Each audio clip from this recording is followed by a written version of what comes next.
Good evening class 6। আমি গৌরীদি। আর তোমাদের আজকে আমি এই আমার সান্ধ্য পাঠশালায় পড়াবো একটা খুব সুন্দর মজার কবিতা। কবিতাটার নাম হচ্ছে বাঘ। লিখেছেন নবনীতা দেবসেন। লেখিকা নবনীতা দেবসেনের লেখা বাঘ। দেখো দেখো বাঘ। আমি প্রথমে পড়ছি, হ্যাঁ, তারপরে তোমরা ভালো করে শোনো সেটা। এক যে ছিল ছোট্ট হলুদ বাঘ, তাদের পাখিরালয়ে বাসা। তার মনে মনে জমছে কেবল রাগ, কেন বনটা কেবল পাখি দিয়েই ঠাসা। বন্ধুরা, বাঘ কি হয়? বাঘ তো সবসময় আমরা জানি জঙ্গলে থাকে, বনের মধ্যে থাকে, তাই তো?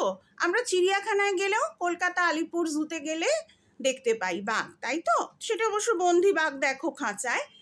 আর আমরা এখন যে বাঘের গল্প করব সেটা একটা ছোট্ট বাঘ, মানে বাঘের বাচ্চা। সে কোথায় থাকে? সে থাকে হচ্ছে পাখিরালয়, মানে পাখিরা যেখানে থাকে সেখানে থাকে। হ্যাঁ, তো বাঘ তো পাখি থাকলে পাখি ধরে খেতে পারবে না, সেই জন্য বাঘ কি করেছে, খুব তার মনে মনে রাগ হচ্ছে যে আমি কি করে এই বাসা থেকে কি করব, আমার বনটা তো শুধুমাত্র পাখি দিয়েই ঠাসা। এই দেখো ছোট্ট বাঘের একটা ছবি তোমাদের দেয়া আছে পেছন পৃষ্ঠায়, দেখেছো? বনটা কেবল পাখি দিয়ে ঠাসা। এই দেখো পাখিতে ভর্তি বন। তাহলে তার মনে রাগ জমছে, তাহলে সে খাবে বা কি? এবার তার বাবা মা কি করেছেন, মানে বড় বাঘ মামা, বাঘ মা বাবা তার বেছেছেন এই বন, নেই যেখানে ছাগল হরিণ ভেড়া। ধরবে বা কি, খাবেই বা কি? কোনো ভদ্রবাগে হেথায় বাঁধে ডেরা। মানে মা বাবা কি করেছেন, মা বাবা তার এই পাখিরালয় বাসা খুঁজেছেন, এখানে থাকে। এখানে কিন্তু বাঘ কি খায় আমরা তো জানি, হচ্ছে খায় ছাগল হরিণ ভেড়া, এই সমস্ত খায়। পাখিরালয় যেহেতু বাসা, শুধু পাখিতেই মনটা ঠাসা, তাহলে পাখি খাবে কি বাঘ? কোনো শুনেছো কেউ কোনো ভদ্রবাঘ মানে যারা বীর বাঘ, অর্থাৎ রয়্যাল বেঙ্গল টাইগার, যার একটা গর্জনেই আমরা কেঁপে উঠি, সে কি করে? সে কি পাখি ধরে খায়? সে তো এখানে ছাগল হরিণ ভেড়া এই সমস্ত শিকার করে খায়। তাই কোনো ভদ্রবাঘে এখানে তো ডেরা বা বাসা তৈরি করে না। বাঘ ছানাকে ধরতে পারে পাখি, যতই বারাক সব বন এসে থাবা। পাখির সঙ্গে পেরে উঠবে নাকি 1 মিনিটেই আকাশপথে হাওয়া। মানে দেখো, বাঘছানা কি পাখি ধরতে পারে নাকি? যতই সেই রয়্যাল বেঙ্গল টাইগারের থাবা বড় করে সে বার করুক, পাখির সঙ্গে কি পেরে ওঠে? পাখি তো ডানা মেলে ফুরুত করে উড়ে যাবে আকাশে, পাখির সঙ্গে তো পারবে না। তাই জন্য বাঘের, এই ছোট্ট বাঘের আর খাওয়াই হয় না। এরপর দেখো বন্ধুরা, ছোট্ট বাঘের ছোট্ট শরীর যত, লাফিয়ে ওঠে ধরতে পাখির ছানা।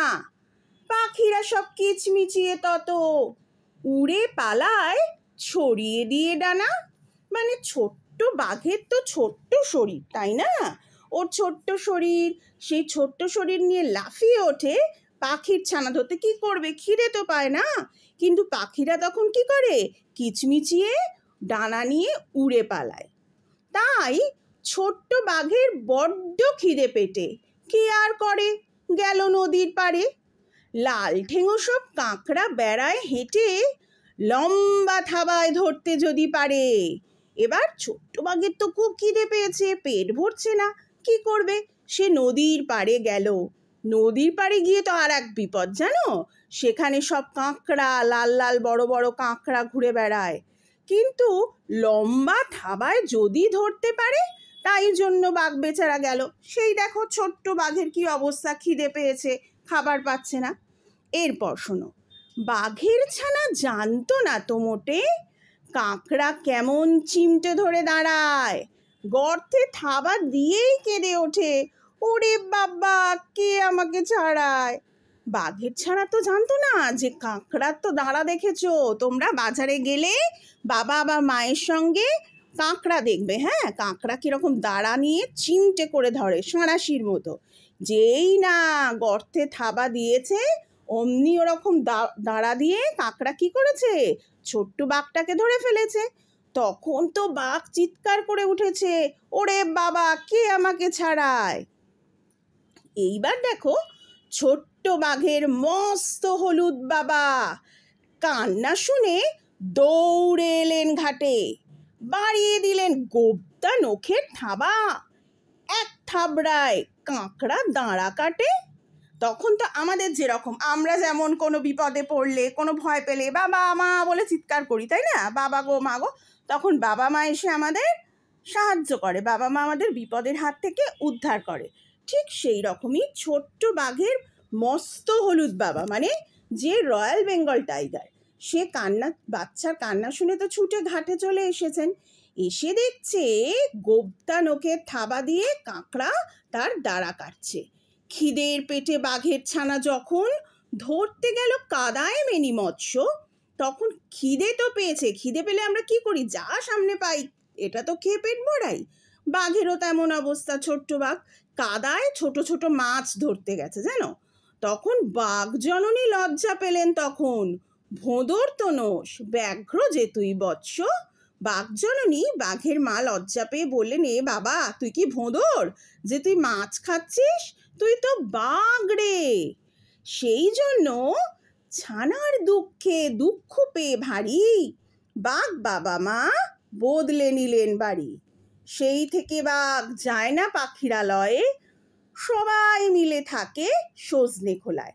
তাহলে ছানা তো কিছুই খাবার খেতে পাচ্ছে না, এখানে শিকার পাচ্ছে না, তাই ছানার দুঃখে খুব দুঃখ পেয়ে বাঘ বাবা মা কি করলেন, বাড়ি বদলে ফেললেন। তারা আর পাখিরালয়ে থাকে না, তারা এখন কোথায় থাকে, সবাই মিলে থাকে সজনে খোলায়, যেখান থেকে তারা এখন কি পায়, ছাগল ভেড়া হরিণ এই সমস্ত শিকার করতে পায়। তাহলে ক্লাস 6-এর আমার ছোট্ট বন্ধুরা তোমরা সবাই এই কবিতাটা ভালোভাবে রিডিং পড়বে, জানো তো রিডিং পড়ার সঙ্গে সঙ্গে কিন্তু আমরা মানেটা বুঝতে পারি, আর আমার যে অর্থ বুঝিয়ে দিলাম সেটা ভালো করে। আর পরের দিন আমি আবার আসবো, তোমাদের ছোট্ট বন্ধুদের কোনো অসুবিধে হলে আমাকে জানাবে কেমন। আর তোমরা আমার এই ভিডিওটাকে আমার চ্যানেলটাকে লাইক করো, সাবস্ক্রাইব করো, হ্যাঁ। আর আমি তোমাদের আরও গল্প বলে বলে তোমাদের বাংলা পড়াতে থাকবো। আমি তোমাদের গৌরীদি। শুভ সন্ধ্যা, সকলে ভালো থেকো মেয়েরা, টাটা।